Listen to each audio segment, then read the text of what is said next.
Have you ever wondered why relationships today feel so disposable, even more trivial than your morning coffee?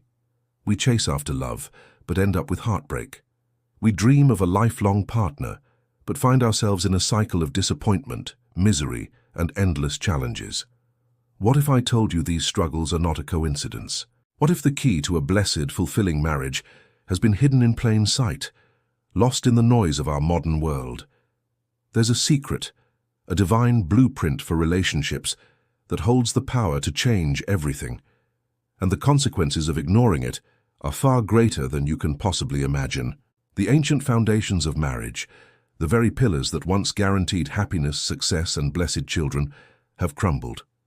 We've lost the instruction manual. We live in a generation that often neglects to seek truth, and so we wander, lost, unable to find that profound fulfillment we crave.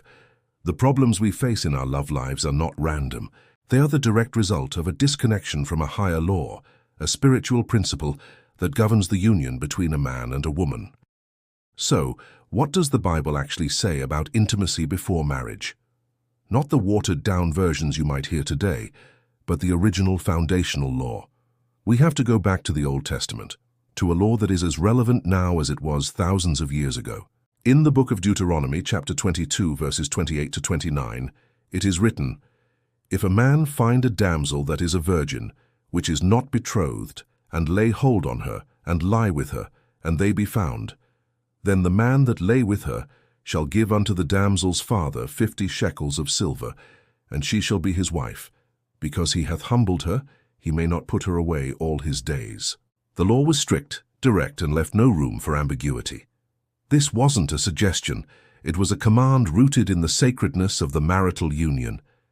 The act of intimacy was seen as the final seal of a covenant, a bond so powerful that it automatically initiated a lifelong commitment. But notice a crucial detail in that verse, "and they be found." Some might read this and think, well, as long as no one finds out, it's fine. This is a dangerous misunderstanding of how divine law operates. You see, there are no secrets from the heavens. When a divine law is broken, whether in the dark of night or in the open, the consequences are set in motion automatically. The universe records every action. You might think you've gotten away with it that no one saw, but you may have just unknowingly compromised the future of your children, creating spiritual obstacles for them before they are even born. According to the original law, if two unmarried people were discovered, marriage wasn't an option. It was a mandate. The man was required to pay the bride price and take her as his wife, for life. There was no exit clause. This shows the profound gravity and permanence the Creator attached to this act. This principle of lifelong union is echoed in the New Testament through the teachings of the Apostle Paul. The two were to become one flesh, not just for a season, but for a lifetime, until death parted them. But look at our world today. How many have entered into this sacred act casually, not with one person but with many? Some men have left a trail of broken covenants, thinking they are just having fun. They have no idea what they have truly done. They don't understand the spiritual mechanics they have set into play. There is a terrifying principle about divine justice that everyone needs to understand. It's found in Ecclesiastes chapter 8, verse 11.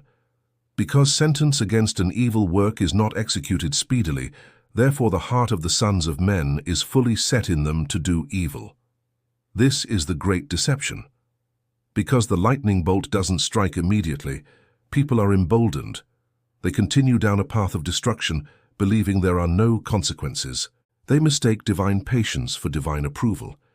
Every time a man and woman engage in this act outside of the covenant of marriage, they are not just breaking a rule, they are opening a spiritual door, a portal, and they often have no idea what they are inviting into their lives. They believe they are in control, but they are unknowingly planting seeds of future judgment. These seeds don't always sprout immediately. They can lie dormant for years, waiting for the right season to manifest. They might appear later in life as a failed business, a chronic illness, a broken marriage, or struggles with their children. A chain of events set in motion long ago finally coming to fruition when they least expect it. This isn't about fear-mongering, it's about spiritual reality. It's about understanding that our actions have echoes in eternity. The joy, peace, and blessings that are meant for marriage are reserved for it. When we try to experience them outside of that divine order, we get a counterfeit version that comes with a hidden spiritual price tag. That momentary pleasure can lead to a lifetime of paying a debt you didn't even know you were accumulating.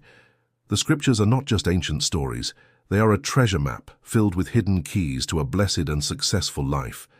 I encourage you to explore them for yourself, to dig deeper than what you see on the surface. Don't just take my word for it. Seek the truth with an open heart and a sincere desire to understand.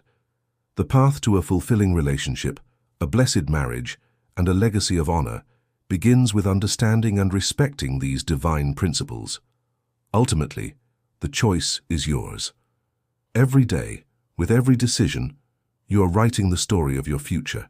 You can choose the temporary thrill that leads to a complex web of spiritual consequences, or you can choose the path of honor, patience, and divine order, a path that leads to a blessing that is pure, protected, and built on a rock-solid foundation. Choose wisely, because your future and the future of your lineage depends on it. Thank you for watching. If this message resonated with you, please like, share, and subscribe for more hidden truths. Amen.